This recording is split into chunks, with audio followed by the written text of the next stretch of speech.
Hello, my name is Mike Pfaff, and this is my YouTube channel, Living in the Illusion. What an interesting title.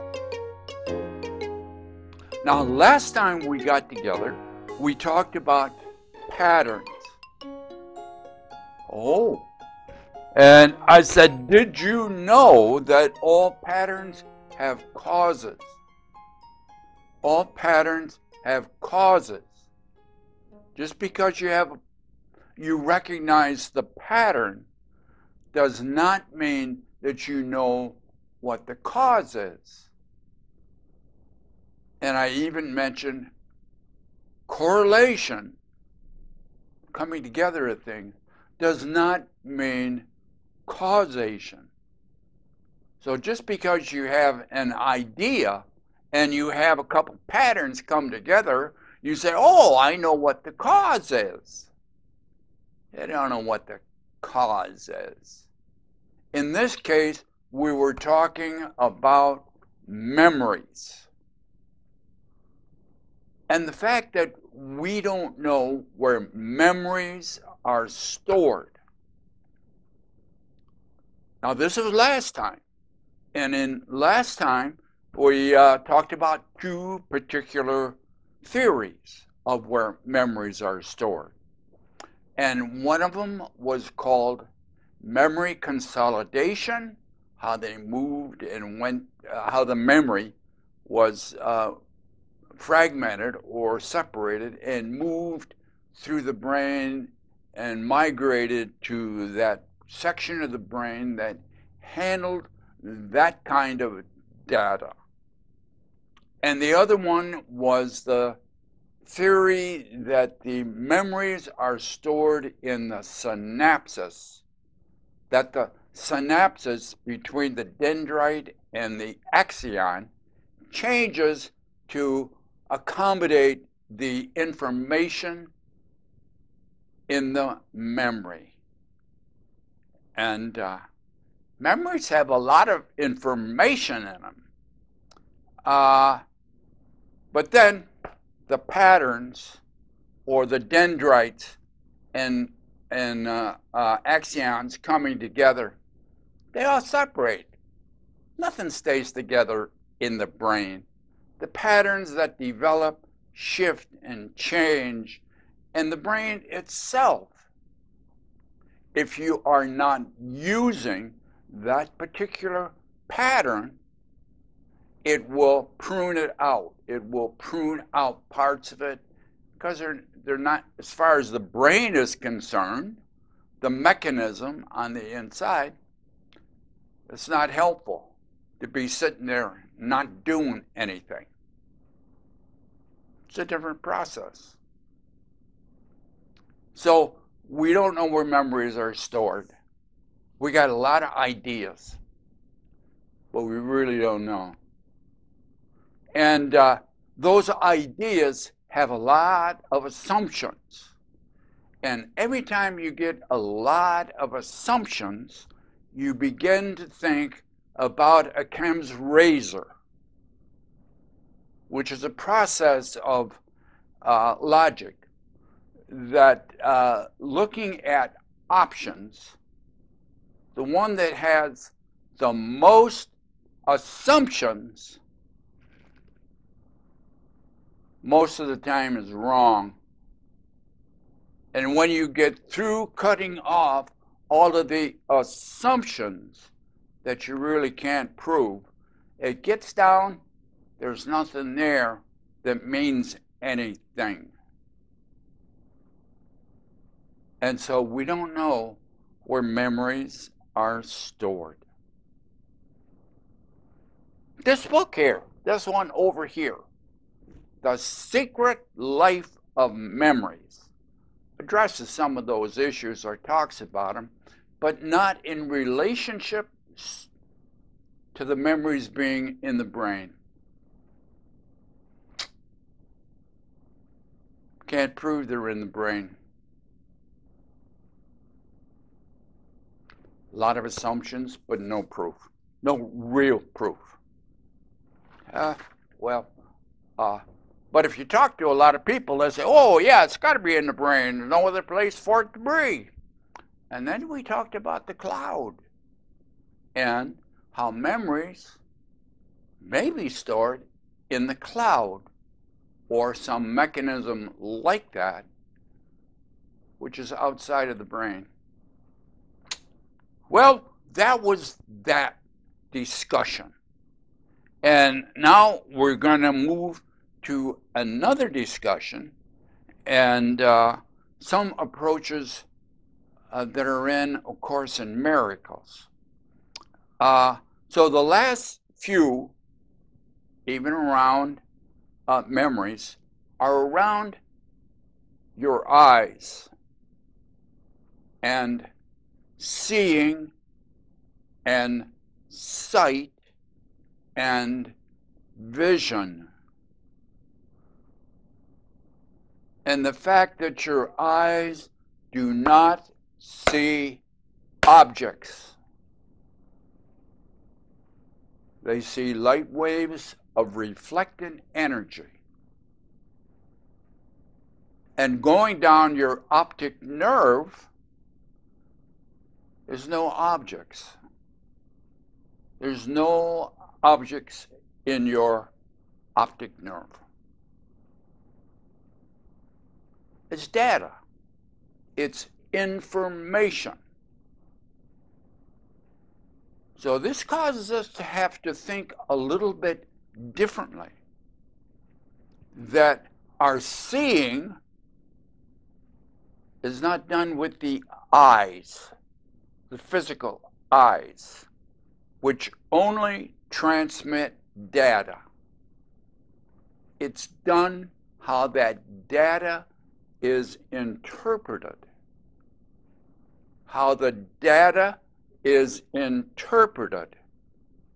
And that's a process of the mind, brain, and central nervous system. Again, in the illusion, we think we know what we're talking about when we say, well, I see things. I see things outside of me. Like my little flower here.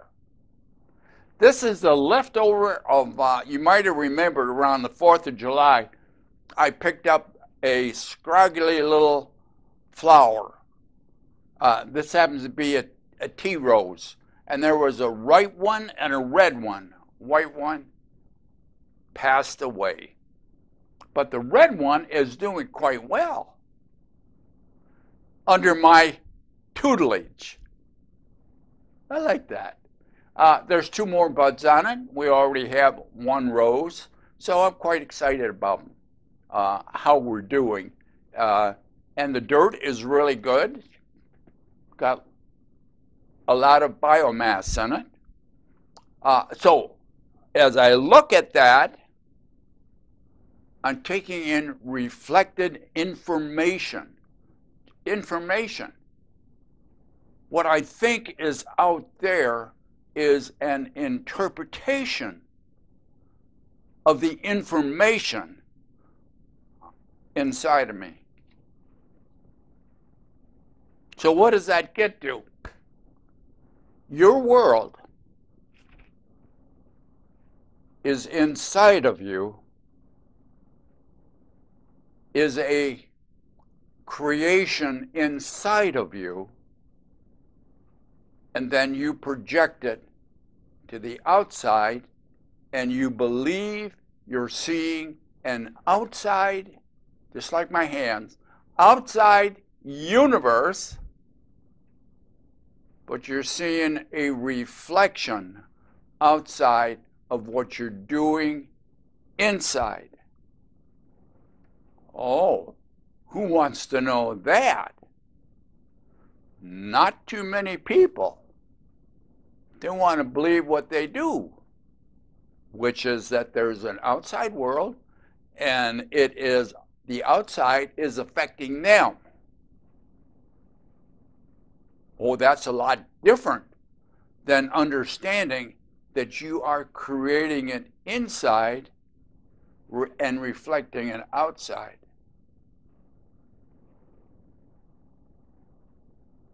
So why would that be important? Because what's outside is a direct reflection of what you're making inside. That makes you responsible for your world. No, no, we don't want to go there because we want to believe the outside is responsible for my world. If it's a not too pleasant world, but we think, yes, we're doing it if we have a very favorable outside world. We think, yes, it's the way I am. It's because I work hard and I do good things and I'm conscientious, and we give ourselves all those attributes that say the world is okay outside because I had something to do with it. But when it's terrible, when you have memories of things that happen that are traumatic, we think, oh no, that's the world doing it to me. Huh? How our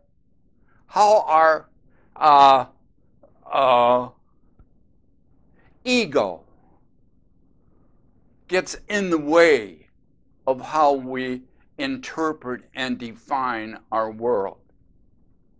But if you look at it kind of as an engineering project, you're creating your world inside. You're reflecting it outside through projection by your conscious mind. And then you're picking up the reflection and saying, oh, that's out there. And you don't see how quickly you take in data, convert the data to an inside world, and project it outside. You don't do that. You believe because that process happens very fast. Billions of bits of data per second. But you observe it with your conscious mind, which is very slow, very slow. And therefore, you believe that the reflection of the outside world comes before you created inside. Oh, I got to say that again and maybe change how I'm saying it. You are taking data in, interpreting it into your world,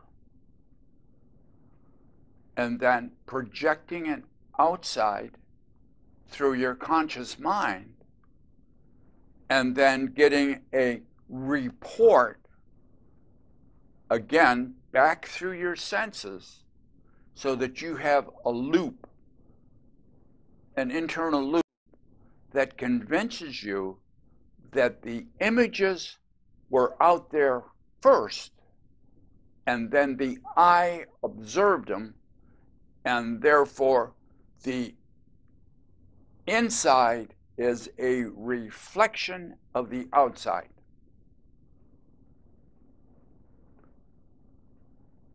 I want you to think about the possibility that that's 180 degrees out of phase because how slow the conscious mind gives that information back.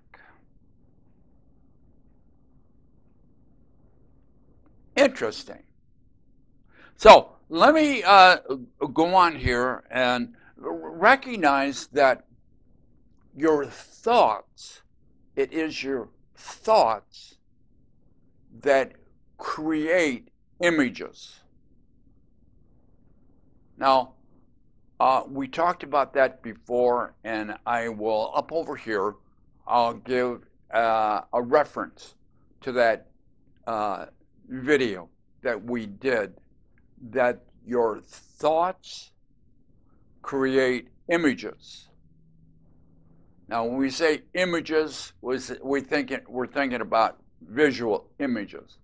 But you can also, with your thoughts, create sound, create taste, create touch, awareness, and taste. You do all of those with your mind. Everything you think the senses, your five senses, are doing for you is actually an of data from your mind. Your senses only give you data, and you interpret that data inside and create what you think the senses are giving to you. So your life is. So, but we want to change that. We're trying to break down some of the programming of the egoic world, of the illusion, so that you begin to see and improve your vision to see things differently. So, senses, all of them, give you data. The data is interpreted inside. Your thoughts come out of your belief system. Oh yeah, we mentioned that too, that you can only think thoughts that are inside of what you know. And what you know is your belief system. Your belief system is made from memories. So your thoughts that are creating images of what you think you are experiencing outside is an inside creation of your thoughts that are within and only within your belief system. Try to think something outside of your belief system, which is what you know. Try to think something outside of what you know. See how successful you can be at that. So if we look at another statement in the Course in Miracles, some of the wisdom, one of the things that it says is, and I'm going to read it here because I don't want to get it wrong, I see no neutral things. So everything, there's no neutral things, and then we got to go on a little bit because I'll tell you a little bit more. This idea is another step in the direction of identifying cause and effect as it really operates in the world. Oh, that is interesting. You see no neutral things because you have no neutral thoughts from within your belief system. It is always the thoughts that come first, despite the temptation to believe it's the other way around. So what I was saying before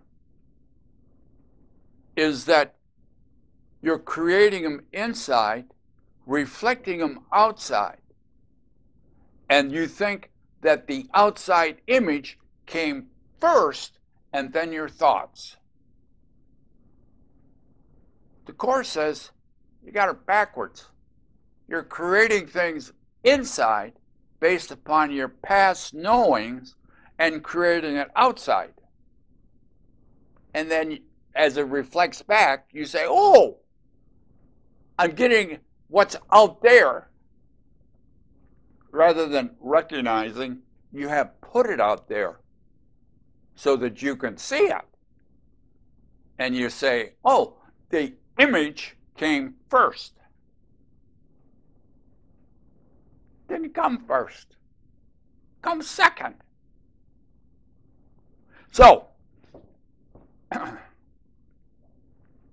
the illusion is much stranger than you think it is.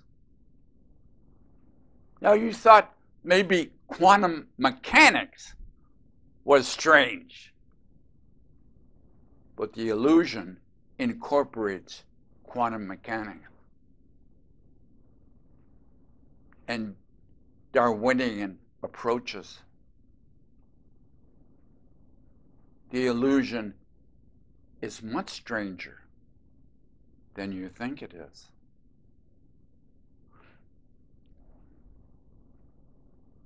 So, your thoughts create images from the inside of your belief system. And your belief system are memories of past experiences that you have had, and that's what you believe to be true. So you can only think within what you know. And if you tried to think outside, like I asked you, say, oh, think of something outside of your belief system. Very difficult. Very difficult to think outside of what you know. So, now, here's the other thing. I mention A Course in Miracles a lot because I find certain gems of wisdom within that fit very close to my understanding of the world. But there are some people, now in A Course in Miracles, there's a lot of wisdom, but it's below the surface. And to find those gems, you have to break the surface and go underneath it. Now I'm going to make a strange statement. And it is this. Some people may think, and do think, that A Course in Miracles is, how can I put that? It's kind of like the old-time religion with new clothes on. New clothes on. It's like it was, but it's got new clothes. I've never seen it that way. I've always seen it as something that is more magnificent and has much ancient wisdom in it that is not found because people are too interested in sitting on the crusty surface and tying that into their old beliefs and values and stuff like that. So when I look at the Course, I look at it completely different. If you go back and look at some of my reference information, you'll see that I leave certain things out because I don't find them interesting or important in finding the wisdom that's hidden within the Course. Everybody's got their own vantage point, and that happens to be mine. So if you have an opportunity to look at some of the course, particularly the text, and not so much the lessons, but the text. You may uncover some of those gems that have been overlooked for many years. So that's where we're at now. I suggest the course is a new approach to understanding the all. A funny word, the all. It is based upon the 7 principles of Hermes of self-mastery. Another different approach. So don't be so locked into things. Give yourself an opportunity to open up to other things that are around you. You'll find it a lot more interesting. But as we sit here in the illusion, we have much to talk about. And so, be good to yourself.